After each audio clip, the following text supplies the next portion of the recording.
listening to the AZ Wildcats podcast, joined by Brad Allis. I'm Mike Luke, Jacob Franklin behind the scenes. All right, Brad, we got a lot to get to this show. We're going to talk about Paulius Murauskas. There should be good news here in the next, I would say, 24 to 36 hours. We'll get to that. We're going to talk a little bit of South Point. We're going to talk about a Caleb Love comparison that I stole from Michael Defoe as well. Back the A, Derek Pivko, you know how we roll. But, Brad, I spent a lot of time looking into it last night. And, again, take it for what it's worth. It's my amateur opinion. Talking with some people. I like Murauskas more than I originally thought. I think he's going to be able to contribute a little bit quicker. Here's my reasoning why, and then tell me why I'm wrong. He played at the highest level right there as an 18-year-old. Obviously, that's impressive. 6'8", 220. He's on different NBA scouts' radars already. Take that for what it's worth. But I also do believe, too, that he has the ability to kind of play a little bit inside out. Brad, what say you? I like him. I don't know if I love him yet. And again, I've seen 5 minutes of YouTube clips. He's not explosive athlete, which may not matter at the college level. He's got a very accurate shot, but it looks like it has a little bit of a low and in front release point. It's not that pure Salim shot. He is a bit of a tweener. Now, that being said, he's a legit 6'8". He has basically both combo forward skills. He is not real rugged, but doesn't seem to shy away from contact. He's able to put the ball on the floor. He's really, to me, looks like a combo four. Not combo four, a stretch four. A guy who's going to step out, likes to shoot the three. I can envision him with the role, but how long is it going to take him to adjust to the athleticism of the American game? Right. The environment as a whole. Can he, get that shot off against longer, more athletic defenders? And there's the fact that really most of the European players, with the exception of Lowry and Zoo, have kind of needed that year of transition. So I'm not ready to put him in as the 7th or 8th man, but it's not going to shock me either if he fills that role.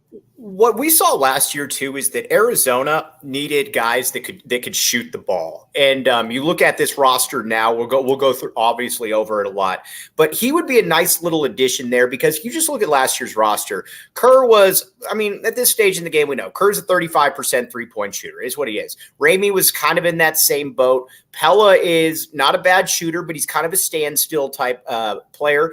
I'm very intrigued by what I've seen, though, as far as this guy's ability to be able to shoot and possibly coming off screens. The one thing that I did notice in his highlights is that he does have the propensity to come off screens and get the quick shot up right there. That's something that Pella's not really able to do because he's got the slow release and from where he shoots it from.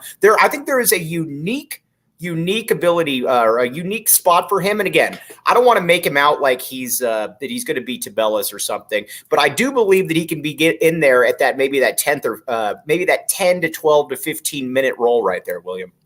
Yeah, and I think when we were doing a little projections, I think we each had him about 7. So the fact that he can steal minutes, again, I think he can steal minutes at both positions.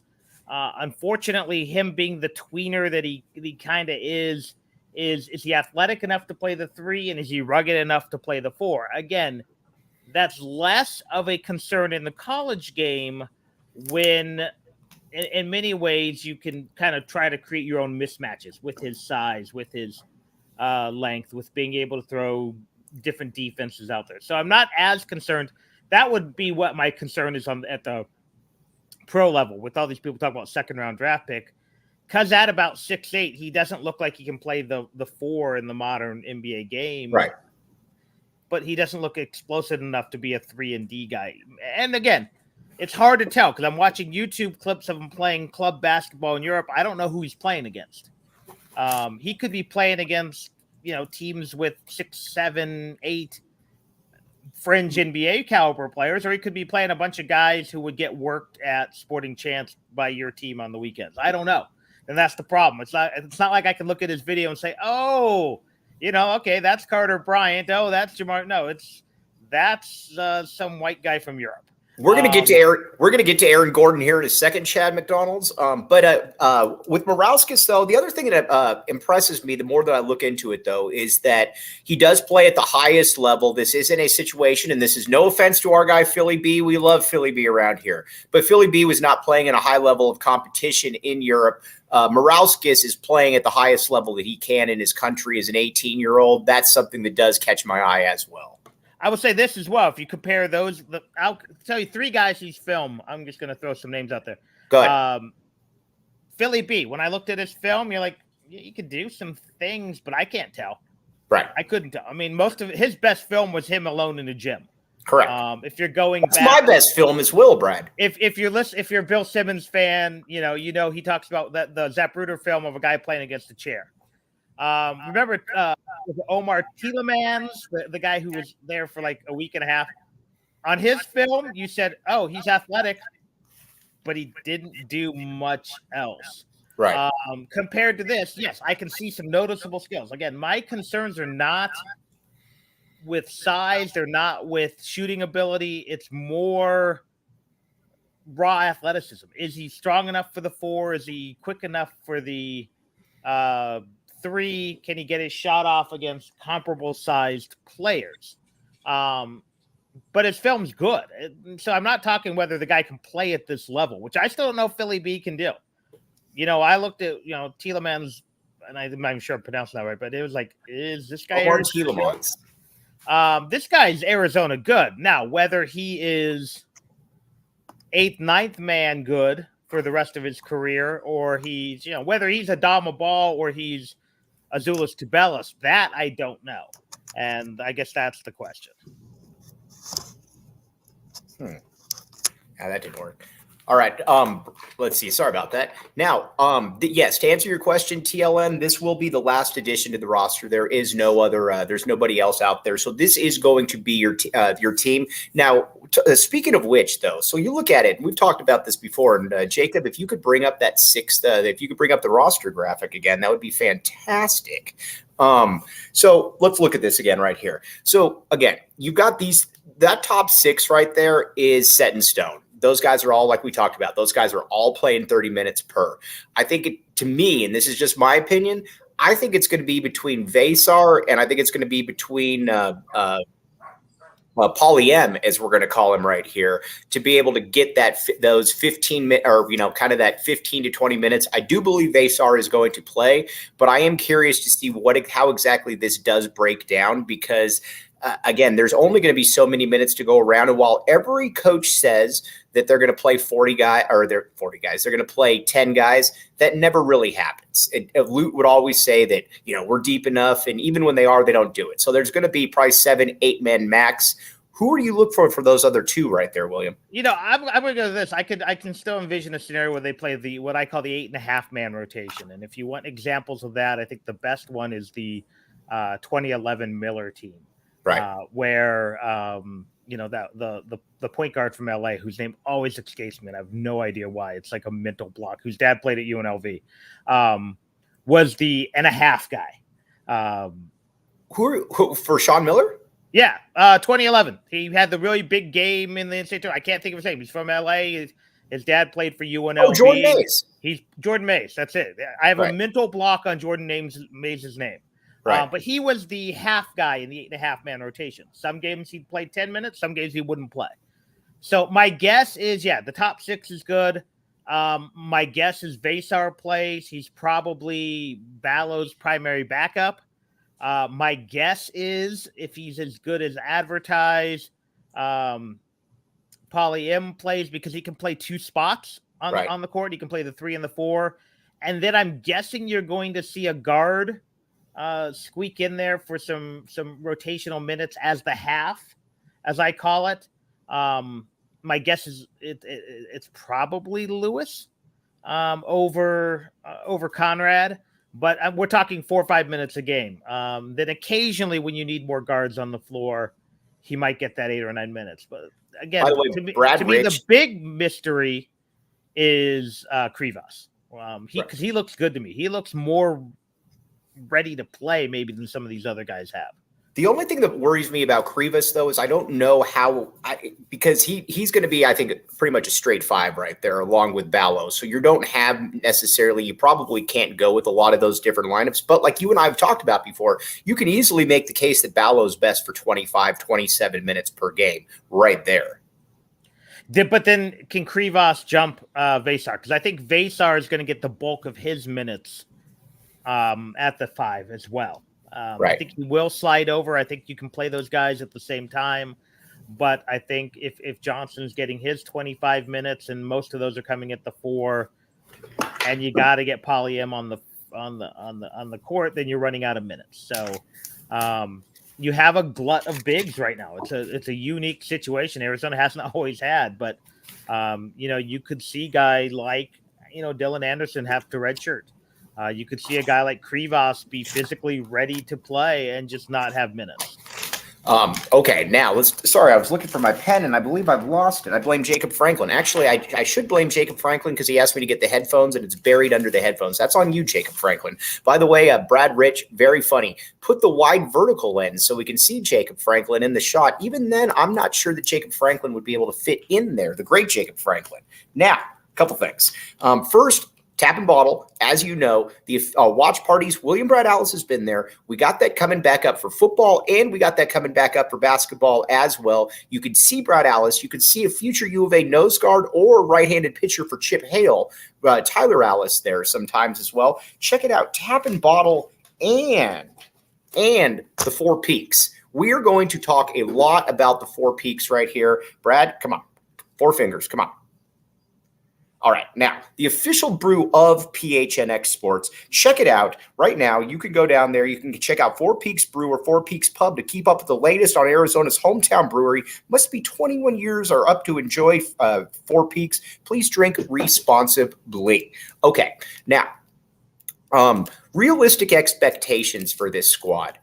I believe before the season or before this happened, I thought this was a transition year. I do believe that my expectations are higher now. I do believe that this should be a Sweet 16 team, but I'm like you, though. After the Sweet 16, when you start getting into the Sweet 16, Elite 8 games, then it's basically every man for themselves. But I do believe this is a team that should get to the second weekend, William. I mean, they certainly have a lot of talent. They have a lot of mismatches they can create. Again, I think we've said this a few times on the show. They have everything you need except for that pure athletic wing. They don't have a Richard Jefferson type, but they have everything else. They now have shooting. They have guards. They have toughness. They have size. They can go at you with a variety of looks. And so I think the question is, how quickly does this team gel together? Can a few guys adjust to possibly different roles than they're used to? That includes Caleb Love. That includes Pelle Larsson, right, who I think will see less overall minutes than he did a year ago. But maybe more quality looks. So I think this team has all the potential to compete for a Pac-12 title, to be a top 4 or 5 type seed, which means you're a second weekend team. Anything more than that is going to take either a spectacular job gelling this team together or a couple players making a leap. And whether that's Boswell becoming an All-American, whether that's one of the Euros being a step on campus star type situation. But as it is built right now, Arizona is a very intriguing team who, if they can get hot at the right time, can certainly make a deep run. They've got talent. How much does that talent gel is the question. All right. We are getting Dylan Anderson slander on this show, on these comments. And while you guys are all smarter than me, we will not sit here and allow Dylan Anderson to be slandered. Baby Keith Van Horn, as we call him around here. Actually, I just made that up off the top of my head. We got Krivas, Dylan Anderson. Do you think the Krivas jumps Dylan Anderson, Brad? Be careful here. I think there's a chance because I think he's – again, I need to see what Anderson looks like. I've seen the shots of him in the gym, but Krivas looks like he's more physically mature. He's got that shot blocking ability. He actually moves better than I expected. Again, I'm watching YouTube clips, so who knows? Right. I like Anderson. I like Anderson's video. I like Anderson's potential. But right now, both of those guys may be just the odd men out. As I really have trouble envisioning Arizona going deeper than 4 bigs. And assuming Paulie M is ready to play, those two guys are probably both on the outside looking in for minutes. Paulie M is a keeper, by the way. We got Philly B, we got Paulie M. Right now, we have turned this into Jersey Shore, Arizona basketball. I'm calling Krivas Moke. Yeah. How about with Dylan Anderson? How about Dilly A? Is that a stretch? This might be a stretch. I would say DA, but we already got a DA in Phoenix who is still trying to find his playing time. All right. Speaking of which, before we get back to Arizona basketball, this is Arizona basketball. Aaron Gordon. I believe I get asked this from time to time. Who's the best defensive player that you've ever seen at the U of A? And Reggie, to me, will always be the answer because Reggie did it for so long. I've seen Reggie go against Jalen Rose. I've seen Reggie go against Allen Iverson. I've seen Reggie Geary go against Jacques Vaughn, whoever you name. But I do believe, even though he's only for a year, I do think that Aaron Gordon was probably the second best defender I've seen here. Aaron Gordon, in my opinion, was the only player I've seen here at the U of A that you could legitimately switch 1 through 5, and you would feel okay with it. And it's cool seeing where he's been able to really maximize his career right now. Yeah, that trade to Denver was like the best thing that ever happened to him. And credit Denver; they have made a bunch of shrewd moves over the years, whether it's that trade, whether it was obviously drafting Jokic in the second round. That was a good pick. Taking the flyer on Porter with the injury issues, right? So yeah, they've made some very good moves, and again, sometimes you'd love to say, yeah, we knew Jokic was. They didn't know Jokic was this good, but they took a flyer on a guy in the second round. It works out. But yeah, Gordon, I think, if you're making an all defensive team at Arizona, he's on there. I think there are two guys that you cannot argue their spot on the team, which I guess means they're the first and second guy. And that's Gordon and obviously Reggie Geary. I think Salim's probably on that team. I think Rondé might be on that team. Lauren Woods, if you want the pure shot blocker. Jefferson was a heck of a defender as well. So there's plenty of guys who played some really good defense, but those guys, were an elite level. And that's surprising for a guy like Gordon, who came in as a fully formed defender. Usually when you are that highly ranked of a kid, you concentrate on your offense. And while he was a decent offensive player, he obviously, I think, learned from some of his brother's mistakes at UCLA and came in as as a player who took pride in his defense, did not think having to play defense was an insult, as some guys do. And that helped him carve out a spot in the NBA when his offense wasn't fully formed. Right. The thing about Gordon at the U of A as well is that he was always clunky offensively. He wasn't bad, but he was clunky. And Arizona's and they tried to push him to be this small forward here, which essentially meant you get the rebound and then you run the ball to half court and then you wait for TJ McConnell to come get the ball. But Daniel Dillon, we didn't know. Yeah, like I said, you got to tip your cap to him because he's going to be a good player for a long time. And I think you can make the case easily that he has eclipsed DeAndre Ayton, and he's now the second best pro in U of A pro in the NBA right now, William. Yeah, I think that's a fair assessment. Again, all it takes is DeAndre rounding back into form, and if Brad Vogel can Frank Vogel, have his way, and says what he's going to do with them. But yeah, I mean, obviously, when you were a starter on a key cog, if not a star on a world championship team, you get elevated. It's just like Andre. Andre is thought of as a much better pro than he really is because he was on championship teams. He was a good pro. Mm-hmm. There was actually a brief moment in time when he was a star. But, Andre Iguodala is far closer to Robert Horry than he is, some of these other guys who go down. But 4 rings is 4 rings. Do you think now moving back to the U of A then right here, I heard an interesting comparison for Caleb Love and what you want to look for here. And again, it's not perfect because this guy is, if he turns out to be the best pro at the U of A, it wouldn't surprise me at all. A little Ben Mathurin, in that you're going to get the 2 to 3 dribbles. He's not as big, not as physical. I get all that, but you get your 2 to 3 dribbles. You get to where you need. You're a capable shooter. What do you think about that, Brad? Or am I just being stupid? I mean, I think there's some similarities in the offensive game, but I think the overall game, you're not buying it. he's not a big explosive wing. He's right. He's a shooting guard. Again, I think okay, I'll give you a good comparison. It would be like comparing pitchers, and you've got a 6'7" fastball pitcher, and you've got a 6'1" finesse pitcher, but they both have wicked sliders. Right. They have the same slider. Yeah, he has a very similar spot up game to Ben Mathurin. But I think that's where the comparison ends, at least for now, because again, he's a smaller player. Frankly, he's a slightly more selfish player, and he might be a little less versatile than Mathurin was. But yeah, I think what I've seen Caleb Love play 4 or 5 games. I think 3 of them. Right, that never stops us from giving expert opinions. But yeah, I can see that. Yes, there are some similarities about how they attack, how they like to get open for shots. So I think there are some comparisons there. But again, Mathurin is a pure wing, and Caleb Love really is a traditional 2-guard.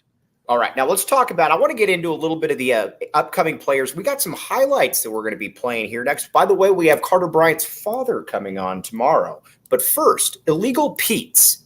Brad, I went to Illegal Pete's this past weekend. It was very good. And on top of that, kick off your weekend with Margarita Monday at Illegal Pete's, exclusive to Arizona locations, $3 margs all day, every day Monday. Nothing brightens up that Monday mood more than soaking up the sun with a few margaritas. And don't forget about Taco Tuesdays, $2 tacos all day, every Tuesday.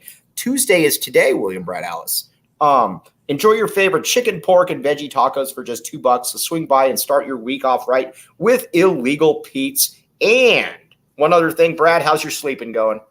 No, not too bad. All right. Now, getting better. You might say, maybe Brad Allis is consuming OGs. Maybe he isn't. Who knows? But check out OGs online at ogsbrands.com and on Instagram at ogsbrands. You can also find their products in your local dispensary. Must be 21 years or up. And again, you can get, let's see here, the creams, the fruits, the creams, blackberries, creams, pink lemonade dropping on June 21st. You name it, they got it. Get some Illegal Pete's and maybe some OGs afterwards. Chad McDonald's, the great Chad McDonald says, I need to take the wife on a date to Illegal Pete's. You should right there. Is that the Sophie's choice of Mexican yumminess that you have to decide whether you're going to do Margarita Monday or Taco Tuesday? Well, I think you just basically go there and then you just live there. You go, all right, we're going there Monday and we'll see you back in the afternoon Tuesday and we're going to be there the whole time. As someone who spent his first 2 years at the U of A at Cochise dorm right down the street, it's a shame it was blue. It was not even a restaurant back then. It was a clothing store. So it was a clothing store. I forgot all about that. Yeah. It was a clothing store. Yeah, I used to live at the 2 Pesos, which is now the U of A Visitor Center, where you could get a lot of yummy food for very, very cheap back in the day. Basically, they could find you at the 2 Pesos or getting into fights at the Green Dolphin. Never went to the Green Dolphin. A lot of people did go to the Green Dolphin, though. Yeah. It was already closed by the time I could get in there legally. Let's just put that. Hey, this is a great question by Jesse Johnson right here. He says, is the program better off or worse if Krivas jumps Vesar? I'm going to say that's not a good thing, only because I do believe that Henry I have not given up on Henry. I believe Henry still has a lot of potential. But if he jumps him in year 2, you start wondering just how good Henry really is. I think it depends. Does he legitimately jump him because he's just good? Or does he win it by default because he's less bad? I mean, if Krivas is really, really good and he jumps Vesar, then I think that's one thing. It's another if Vesar is just not good. And it's like, okay, Krivas, you kind of get the job by default because you're a better shot blocker. So I'm going to hedge my answer there. All right. TLN says, what do you think about this comparison right here? He says, I predict Love will average 16 points per game, 3 rebounds, 2 assists on 43% from the field and 40 from 3. I like that. TLN, I think, hits the ball out of the park right there. Yeah, I think I had him slightly less, but if he has that kind of season, Arizona's in really good shape. Arizona's in really good shape. And on top of that, you know what's weird about looking at this conference now? UCLA on paper, not very good, Brad. You got a lot of question marks there. everybody likes Colorado a ton. I still kind of got to see it. This is wide open again for the U of A to win this conference, William. Oh, I think absolutely. I think my gut feeling is USC implodes. I think there's just going to be too much attention. Are you an Andy Enfield denier? No, I think Enfield's fine. I think Okay. he has done a remarkably good job at that school, and he is about as good as you can get at that school. But here's my problem. You've got a guy in Bronny James who's a good player. He's should be their 4th or 5th best player, and there's going to be a lot of attention on him. And how does Boogie handle that? How does who's the kid? Who's Isaiah Collier. How does Collier deal with that? Collier should be the story. Right. And maybe it's a good thing because maybe it takes some pressure off these guys. But I think it's going to be obnoxious coverage by ESPN. And I think that could hurt the team. I think UCLA has some serious holes. They got some serious talent. They're a lot like Arizona. How quick do some of their foreign players? What does Oregon's final roster look like? Right. Because I'm assuming they're not done. They might be done, but I don't know. I can't keep track of the guys going in and out of that program. I'm okay. Colorado is he good enough to carry that program? See, let's get to that. Let's get to that point. I think that's a great point there. And Doug Gottlieb made this point. I like Cody Williams a lot. I think that that was one of the few missteps by Lloyd was the recruitment of Cody Williams. But in this day and age, unless you are a Kevin Durant or an Anthony Davis or a John Wall, somebody that is just physically kind of overpowering or skill-wise, a lot of times these dudes kind of put up numbers like 11 points, 4 rebounds, 3 assists, something like that. And I could see Cody Williams doing that. And I like Cody Williams. Here, and again, I've never interviewed Cody Williams. I've never talked to him. I've never seen him play. Brad, that will not hold you back from what the point you're going to make, though. Cody, I think there are 2 kind of guys who choose a school like Colorado.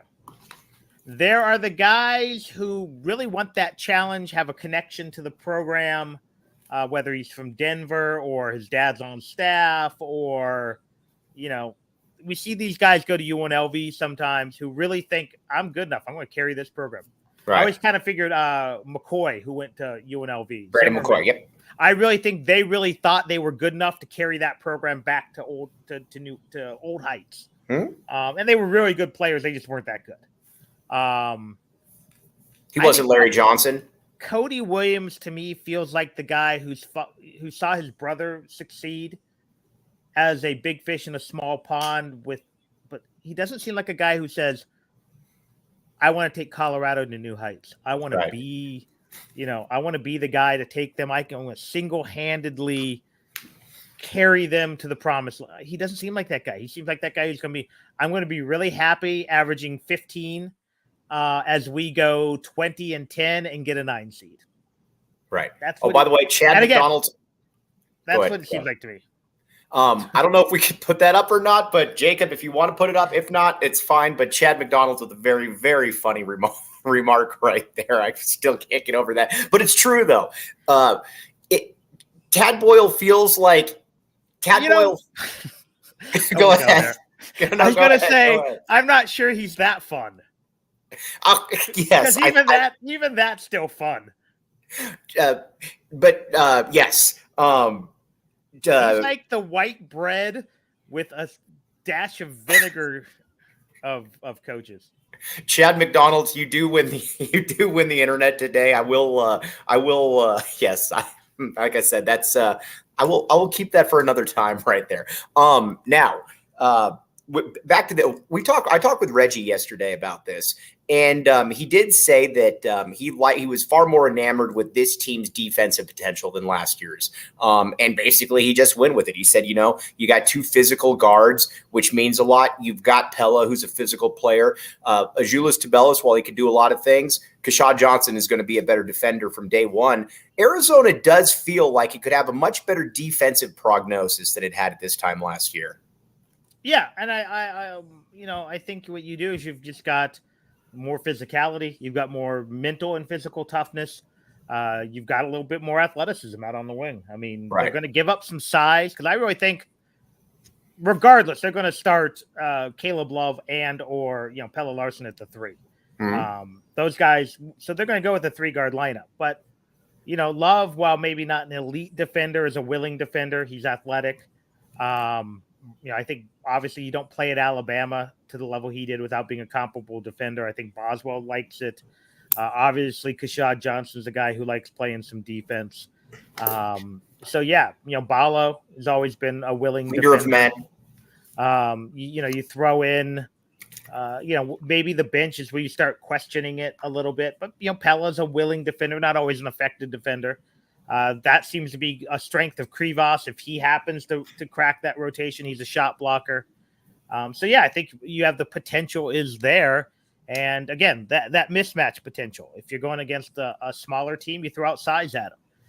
If you go against an athletic team, maybe you slide Kashad to the 3, and you go with Paulius M out there on the wing because he's a pretty long guy. Again, not an explosive athlete, but he's a long, rangy athlete. So, I think Arizona has the potential to be pretty good on the defensive end. Not like they were bad last year, but there were a few times when they needed stops. They had trouble getting stops. All right, Derek Pivko. This is an interesting point here that I was thinking about talking about tomorrow. But you know what, Derek Pivko, you're very smart, so we will go with it right now. What Pac-12 coaches are on the hot seat entering next season? If USC has a meltdown, would that put Andy on it? I don't believe it would put Andy on it because Andy's got a lot of built up. I mean, at this stage, with Andy Enfield, you're going to win 25 games and finish in the top 3 or 4 in the conference. I think he's good, but there are some interesting situations here.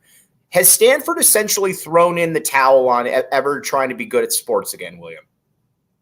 I don't know. They just got 3 4-stars in football, so who knows? All right, but Jared Haas, for example, though, at this point, I think we know that Jared Haas isn't a very good coach. No, I was surprised they brought him back. Okay, and then I do like hiring Mark Madsen at Cal. I think that's an interesting hire. But Washington, Mike Hopkins, what are we doing here? I mean, we kind of know what Mike Hopkins is. Why you can't find a young African-American coach to run that? Okay, why is Brandon Roy not the head coach there? I agree. If he wants it, why? Right. And I have a hard time believing he does it. He would build a wall around Seattle. Right. Boom. Done. You can compete. Again, if you're anywhere but Lorenzo Romar and you build a wall around Seattle, you should be able to compete year in and year out for the Sweet 16. I was okay getting rid of Lorenzo Romar mainly because that ship had kind of sailed. Of course, you can't have that many first-round draft picks and not go to a tournament. But I'm not getting rid of him for old white guy from the Northeast. No, who had one really good year and has done nothing. How long has he been there? Mike Hopkins? I think he's been there like 6 years now. Jacob Franklin, look this up right now. It's been a while. It's not like, any time now. No, he can't do it. He can't get it done there. I'm going to disagree with TLN right here. Wayne Tinkle will get Oregon State into the tournament, once every 3 or 4 years and have a decent team? Is that good enough? No, I don't think he's a good coach. I think his talent is not as good as, they had the one run. And I would go back to the brother-in-law too. Those teams had talent. Obama, right? What? Obama, right? Obama's brother-in-law, yeah. Or not Obama. What's his name? But he had talent. How many 6'8", long, lanky kids has Oregon State trotted out with a couple competent Euros and they win 12 games? Yeah, that's true. So you're getting rid of Wayne Tinkle. Yes. Great. You went to an Elite 8. Great. Now, I don't know who I'm hiring in that job. It's an awful job. It's like Washington State. It's an awful job. In fact, the best thing for those two basketball programs is for them to go to the Mountain West because they're just not good jobs. Well, see, and that's what I tell the Oregon State fans on here that have not been here the last few days. You guys are welcome back, by the way. I tell this to Oregon State fan, Washington State fan all the time. Thank you. Craig Robinson. What did I say? Obama? Yeah, it's Obama's his brother-in-law. Yeah, right. Craig Robinson. Yes, good Michelle call. Obama's brother. Again, brought in some interesting kids, and they just never won basketball games. And the same thing for Tinkle. But I say that all the time, though, with Washington State, with Oregon State fans. I always say, listen, this is no offense to you guys. It's just a hard place to win in basketball. Now, let me ask you this. Why is it harder to win in basketball than it is in football? Because generally Washington State, Oregon State, if you want to look at it over the years, this is a tip of the cap to them. They've been better in football than Arizona has. Yeah. Now, Washington State's also suffered of late because of the rise of Boise State. That took a lot. That's why when Mike Price was there and Erickson were there, they were even better. But, I guess there's enough West Coast talent to go around, and they've had some good coaching hires. But it's really hard to win. It's really hard to win at anything at Washington State. Oregon State has had some success with some of their Olympic programs, whether it's been golf has been very good off and on, baseball's been very good off and on. But yeah, they're just really tough jobs. Location, big brother in the state. If you're Washington State basketball, you've got two big brothers in the state. Who Washington should have hired? I just figured this one out. And granted, he's not from the state, but he's from the neighboring state. And I'm not going to give TLN any credit, even though he's right about this one. They should have hired Damon Stoudemire. If Washington hired Damon Stoudemire, that becomes interesting, William. Yeah, I still think Damon needs to prove himself. I think the better job for Damon would have been Oregon State. Take the flyer on him. Keep him in state. Again, I don't know if Portland's producing quite enough kids, but those are good. Again, you've got to go outside the box at those schools. You know, Tony Bennett was an outside the box hire when you first brought his dad in. Oregon State has done that from time to time, but they're tough jobs. So when they do have success, and I get keeping Wayne Tinkle because he made that deep run, but Wayne Tinkle made that deep run. I like it. By the way, Oregon State will go through a tinklectomy. BCAT, you're not going to be able to get the best one because Chad McDonald's already got it, but that's very good. By the way, you know what else is very good? Octane Raceway and Mavericks. All right, I'm going to be up in Phoenix the next couple weekends. I might make it to Octane Raceway and Mavericks here. And here's what you do. Here's how you go about doing it.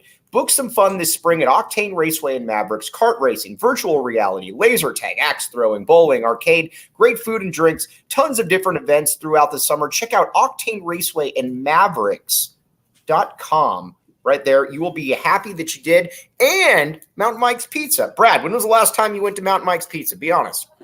Been a couple weeks. All right. But that just goes to show you, Brad is a man of the people. Brad also likes pizza. Is this correct to both? That is true. Yes. All right. And you could see William Brad Allis up there signing autographs, or Jacob Franklin. I can tell you that Jacob Franklin, now granted, you have to go to Phoenix to see Jacob Franklin, but it doesn't matter. Head over to mountainmikespizza.com or to their Mesa, Chandler, or Tucson locations to place your next order. Reminder, new diehards get $50 voucher upon signing up. Now, will you see Kenny up in Phoenix? I would imagine I'll see Kenny up there. I would imagine we'll touch base. All right, now, I got to give Jed Fish some more kudos right here, William. What I am a big fan of, and I've said this from day one, is if you offer kids early, especially in-state kids, and if they're not good, or in-city kids, and if they're not good, then you know what? You just don't pursue it. It's very, very simple. Arizona just offered a 2026 defensive lineman from South Point, Noah Bonney. Massive individual, another one of these 6'4", 300-pound kids. I like doing this. Get it on him early, because if he blows up, you can always say we were the first one there. Similar with Will Height. Rushing is obviously a different animal when it comes to recruiting. I like that they do this, and it's a total departure from the previous coaching staffs, Brad. Yeah, I mean, it goes back to what Stoops used to do, and Stoops was very successful in town. They kept really all but 2 or 3 of the guys they really wanted in town. And one of the guys they didn't get because they didn't offer him early enough. It was a lineman from Cienega. I think he ended up going to Utah, never did anything. But they were on the verge of offering when he committed to Utah because they waited. So, yeah, again, the kid ends up not being good, and first you have to assume he's committing. Right. Secondly, okay, if he ends up being the 25th kid, now it doesn't even matter because you have unlimited. As long as there's a scholarship available, right? You bring the kid in, and if you missed, okay, you missed. Now, does that mean you offer the third string left tackle. No, that's not what we're saying. At Amphi, no. But you want to offer legit looking kids at South Point and at Cienega and a few other schools, then yeah, go ahead. If you're offering a few kids from Hamilton and Scottsdale, Saguaro, and Chandler who don't, okay. Again, the modern rules now kind of allows you to make those mistakes that you couldn't do previously when you could only bring in 25 at a time and had some other limitations. And what I like too is when you see a kid that's probably easy to project as being U of A good, just do it. I'll give you an example. Kid from your neck of the woods that we talked about last week, Desmond Roebuck. I've been aware. I mean, I've known of the Roebuck family. I know Sean a little bit. For 15 years. Desmond Roebuck he's had a lot of hype, and as a freshman, he certainly looked like he was the part. U of A offered him. He's blown up at these different camps and whatnot. He's probably going to be able to go wherever he wants on the West Coast. That is a good thing that Arizona was in on him first, because if you're a guy like Sean Roebuck and you've got, your kid's going to have options, you're going to remember that the home state or the home city school was the first one to offer. Well, because if you do wait, and at least, and again, we don't know what communication, because sometimes staff will say, hey, look, here's what we want to see from him to offer. And okay, we need to see him grow 2 inches but for the most part, if let's say he's the kid and he's a fully formed athlete and he blows up, then you're like, well, why didn't the staff recognize that? Right. They saw him play more than anybody. He was right up the street. He went to their camps. So that's one of the things, you have to look at. Now, again, it's, I have seen cases where you say, we just need to see him. We need to see if he can drop some baby fat, if he's a lineman, or we need to see him. He's 5'8". If he can get to 5'11", there's the offer. Right. And at least there's a reason behind not offering. But, for the most part, offer the kids, because you can always pull the offer. I mean, it sucks, but, just say, hey, look, we don't see it being a match anymore. I think ASU U of A football for the next couple of years, assuming both coaches stay there, I think we're going to be entering something where it's a little bit, and again, this is totally different. This is probably a bad comparison, but it's kind of the Bruce Snyder, Dick Tomey thing. And that I think you have two coaches here, I think at the same time, which has been a while, that I think both know what they're doing and both want to be in those spots. You look at what Dillingham's doing. A lot of it is just kind of a knockoff of what Jed Fish is doing, but it's worked for Jed Fish, so I can't really get on Kenny Dillingham for not going with much of the same strategy that Jed Fish has gone with there. It's going to be fascinating to follow both these. Well, again, I think the thing that fascinates me most about it is Dillingham wanted the Arizona job. Mm-hmm. He actually got some boosters behind him. I don't think he ever got the interview, or if he did, it didn't get in those. Did he reach out to you about the job, Brad? Be honest with you. He did not reach out to me. Brad, no. Be honest. But I know he wanted it. So if he outshines Jed Fish head-to-head for a few years, it could be one of those. Because, again, I always kind of go back to Cutter and Makovic. Dirk Cutter was near the top of my list, and Arizona. You don't hire Boise State head coaches. They never work. Back then, we didn't know that, though. It's true. Houston Nuts says hello.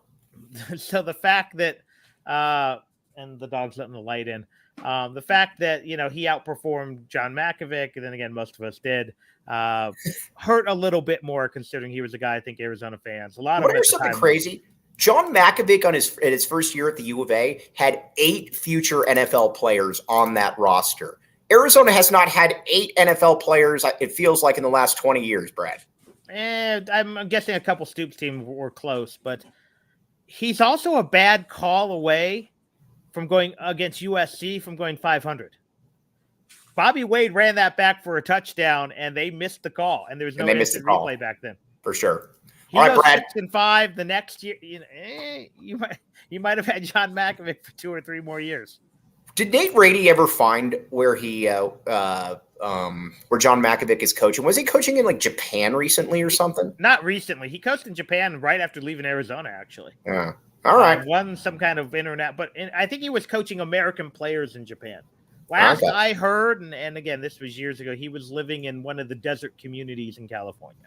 I got you. Maybe the Inland Empire. I don't know. All right, Brad. before we sign off, also, we got Deshaun Bryant coming on tomorrow. Carter Bryant's old man right there. Looking forward to talking with him about the youngster. Brad, before we sign off, back the A, but where can they back the Brad Allis A? Easiest way is just on Twitter, WSR Brad. Hope to get some stuff recorded again. It's just been nuts. We've got all-star practice 5 nights a week. We got volleyball practice. We got hockey games. We've got a real job. But yeah, trying to get some stuff recorded, doing some research on Euros in their first and second year at Arizona. Actually was doing that today. So I hope to get that recorded. Maybe. Don't forget Ivan Radenovic, my friend. I already looked that one up. 9 points, 4 rebounds. For his career. What did he average his freshman year? Not much. He had a good first game though. Didn't he have like 16 and 9 in his first game? And then dropped off. And same thing. Remember, Doosan had that huge game against UCLA and then barely played for a month. Their numbers were quite comparable and not particularly great. Right. Or you could be Kirill and your numbers were never great. Mm-hmm. But Kirill had fun. And now he looks like he ate Kirill. Correct. He does. Looks like someone wearing a Kirill suit. He's defending his country, isn't he? I think so. That's a big man coming at you right there. He's got to be 320. For sure. All right. He's Brad Allis. I'm Mike Luke. We'll be back with you tomorrow. As always, Brad, really appreciate you. Jacob Franklin behind the scenes. Jacob Franklin will be on tomorrow after Deshaun Bryant signs off. So get your questions ready for Jacob right there. He will be ready. I'll be ready. For Brad Allis, I'm Mike Luke. You've been listening to the AZ Wildcats podcast.